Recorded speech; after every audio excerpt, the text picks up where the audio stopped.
Hello and welcome to our Blackboard series for beginners.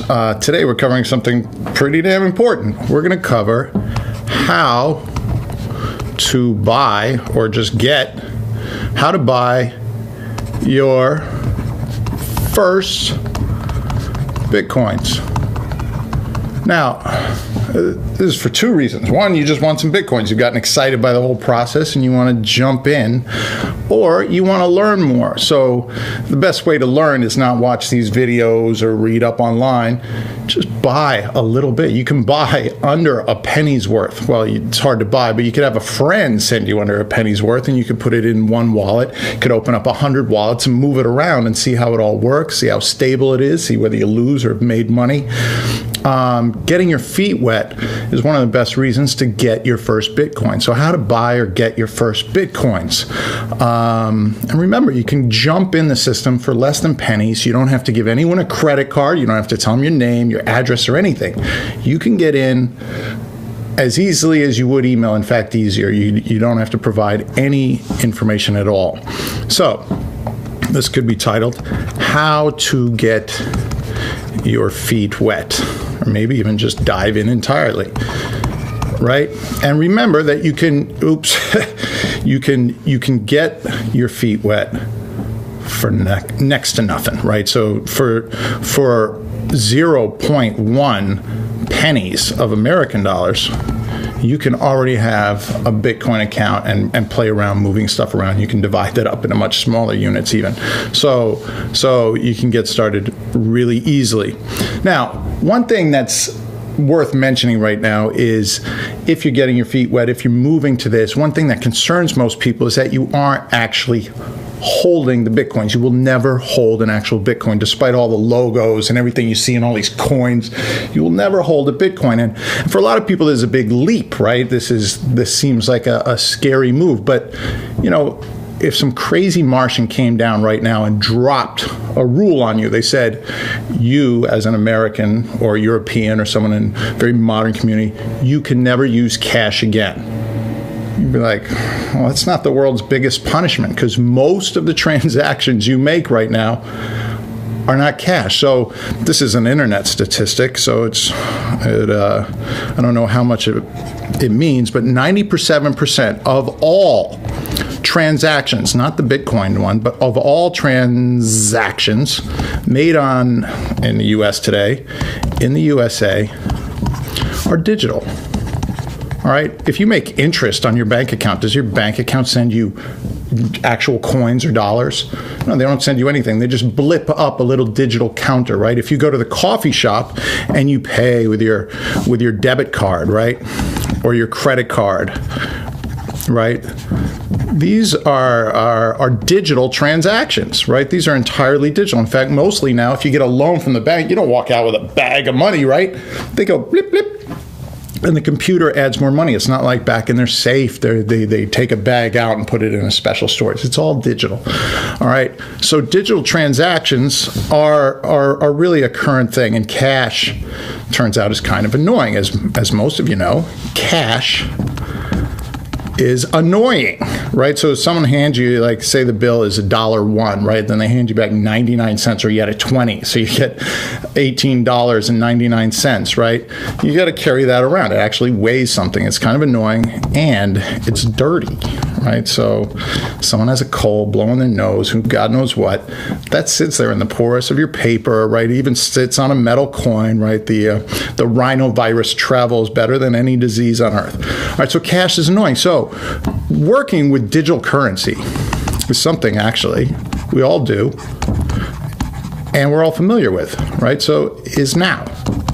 It's not a future. It's not a Bitcoin future, right? So working with digital currency is now, and Bitcoin, if it had been invented in the 1970s, would have failed. So Bitcoin came about now because it can. Bitcoin can work now. All right, so you're ready to buy. All right, let's go back to buying. So let's buy some Bitcoin, or get some Bitcoin, because this is actually the first method, which is my most recommended method. I'm bad with this Wacom tablet. The first method, which I think is the easiest way to get in, is have a friend send you some Bitcoin. Send Bitcoin, right? That's the easiest way to get going. So what you need to do, and we'll cover this in another episode, but I'll touch on it briefly, before you can get your friend to send it to you, right? Before anyone can send you an email, you need to set up an email account, all right? The same is true with Bitcoin. So before anyone can send you Bitcoin, right, you need to have some way of receiving it. And the most common way of receiving it is you open a Bitcoin wallet, right? And Bitcoin loves all these terrible metaphors, right? There's no coins in your hand. There's no Bitcoin, right? And they send you a wallet. Now, the wallet metaphor is a little bit better, but it's still, so you need to set up a wallet, right? And you can set up a wallet. You can set up a wallet. Right now, I think even Apple has finally agreed to allow a wallet on their apps. They've been hating any competitive currency. They're trying to set up their own. To set up a wallet, you can put one on your phone, and I think by far the most common is Bitcoin Wallet for Android, but there's other competitors, right? So have a friend send you some Bitcoin. All right, so once you set up the wallet, you tell them, and they can go beep, beep, beep, bleep. And within seconds, usually, you'll see that you've received the Bitcoins. Now, it takes a while. There's a confirmation process. We'll touch on some of it. But you actually will start to see it there. Within 10 minutes or so, you'll actually be able to spend it, send it to another wallet. A lot of people, what they do is they set up a couple wallets or a couple accounts, and they send it to themselves a few times just to see how the whole process works. Highly recommend it. Great way of learning.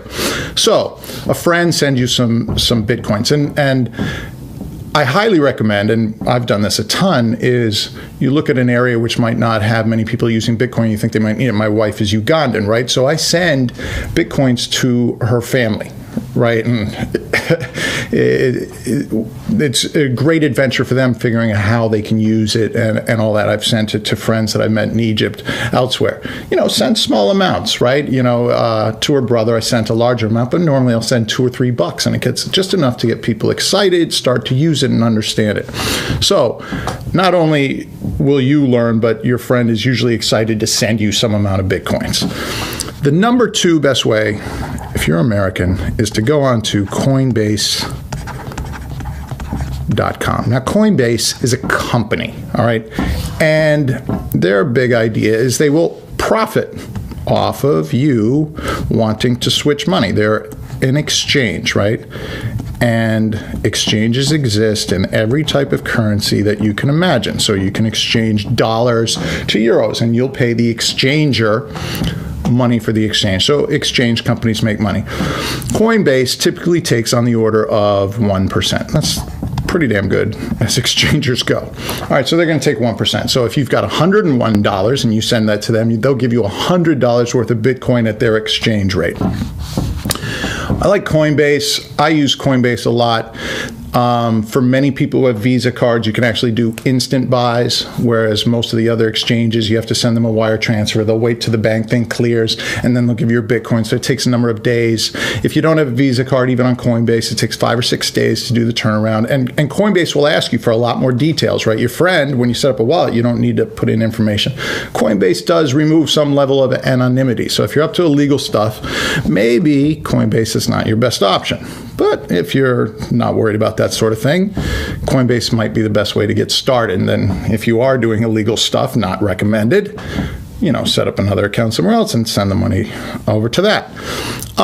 So another good way to get started, get your first coins, is this amazing little service called localbitcoins.com. And I admit, when I first saw this, I was like, they'll never take off. What the hell is that? But they're doing very well. And what localbitcoins.com is you go onto the site, and the first thing they ask you is for your zip code. So, you type in 02134, isn't that Zoom's old zip code? All right. So you type in your zip code, and up immediately will come a list of if anyone's selling Bitcoins in the area. So there might be someone selling Bitcoins 2 doors down from you. You can now text them saying, well, through local Bitcoin, send them a message saying that you're interested, you want to buy it, and then you determine some sort of meetup place. One of my friends who uses local Bitcoins a lot meets up in McDonald's. Okay. Why? Well, McDonald's has cameras. There's usually people around. The old idea of money transactions was an open market called Buttonwood, which people are using now for Bitcoins, is to be around a lot of people because you're less likely to have a scammy transaction, right? If the guy in local Bitcoin says, hey, come down to my little alley and a bunch of Italians are greasing their hair, right, and it's dark and you know, smells like fish or something, you probably don't want to go do that. So come up with a public meeting place.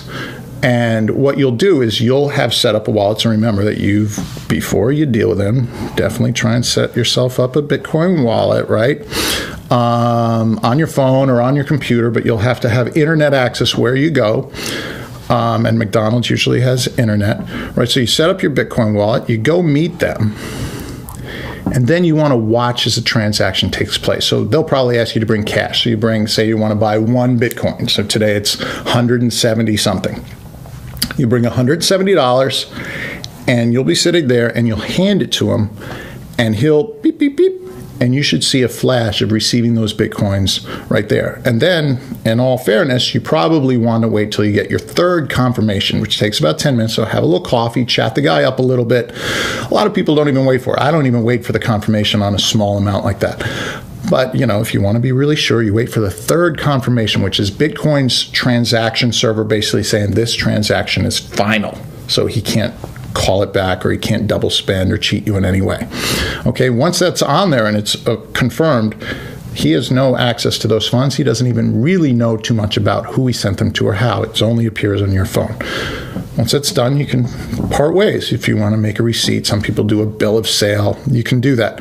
So, you know, local Bitcoins are great. Another way that people work with local Bitcoins is actually completely online. So someone will send money via PayPal or someone will send a bank transfer or something and you'll do it online. That's got some inherent fraud capabilities inside it, but people have been doing that. Which leads us to, you know, these are my 3 favorite ways to get started, right? So here's James's recommended ways to get started. Good ways, good, cool ways to get started getting some Bitcoin, right? And I've used all of those. Now, I'm going to give you some others that I haven't used, but I hear people using, and they have some inherent problems. The first is kind of funny, and you wouldn't probably think about it, but on eBay, people are selling Bitcoins. And it turns out a lot of people in countries where there isn't an exchange are buying them. So if you're in Egypt, there's no local exchange. There's no Coinbase.com that serves for Egypt, right? If you log on to Coinbase in Egypt, they don't serve you. So if you're in Egypt and you want Bitcoins, eBay is one way to go. So you go to eBay, you send the money with PayPal, and you deal with all they're going to have lots of specifications because it's got some fraud and there's been some PayPal chargebacks and all this stuff, especially if you're a Bitcoin seller. It's a little risky, but that's one way to do it. And as long as you are careful and are not dealing with enormous amounts, it's probably going to be an okay way to do it. Another is there's a number of other exchanges. So Coinbase.com isn't the only one. I've heard of one just opening up in North America. I think it's Canadian, called Satoshi Vault or something like that. Vault of Satoshi. Check it out. They're new. New exchanges can be great, but you do want to let them season a little bit. And then further outside of the U.S., you have the big daddy of them all, Mt. Gox, the big daddy. I won't draw a shark. They're not a shark, so get rid of that. They're the big daddy, right? They got the big beard. They've been around the longest. They've served and transacted more Bitcoins than anybody else. They've run into some difficulty lately. They've been having a lot of hard times giving people their money back in U.S. dollars. You can buy with them. You do need to set up an account. It'll require some wire transfer, sending them money. It'll take a few days. Then you can move your Bitcoins around, and I hear that's pretty safe. But once you ask for your money back in dollars, they're not so good, so maybe move your Bitcoins somewhere else. Then there's Bitstamp, the up-and-comer. They're in Eastern Europe or something like that. I'm not exactly sure, but they're not in the U.S. Also quite reliable, doing lots of transactions. And then, especially if you have or can read and write in Chinese, there's the Chinese exchanges, which are blowing up because China's getting very involved. So that's another way to get your Bitcoins. And for some reason, I thought there was some other thing. I forgot to mention mining, right? That's a great way to get your first Bitcoins. Mining is not one of the recommended ways right now. So there's a lot of problems with this main thing called difficulty, etc. So it's not one of my recommended ways, but it also will cover that in a full video series of itself. So wait for a bigger video, wait for full series. All right. So don't worry about mining for now. Get in, get a friend and mail you some, buy some with Coinbase, whatever. Don't worry about mining. It's not the best way to get your Bitcoins right now. But that's pretty much it. That's how you will get started. Coinbase, again, is going to ask you for some information, some bank stuff. I've given it to them. I find them very reliable, very helpful. They're young. They're moving. Everything's going to be risky. Owning dollars is risky. Owning euros is risky. So learn the system. Buy a few Bitcoins, buy a few Ringos, buy a few milli Bitcoins, right? Which someone proposed was Ringos. Buy a few Ringos, 50 Ringos, and move it around, play with it with your friends, have fun. And I think that you'll find that Bitcoins are much easier to use than everyone perceives and much more understandable if you buy. So, good luck, Bitcoiners. My name is James D'Angelo. This is WBN. And hit like, subscribe, comment, anything. Take care. Enjoy.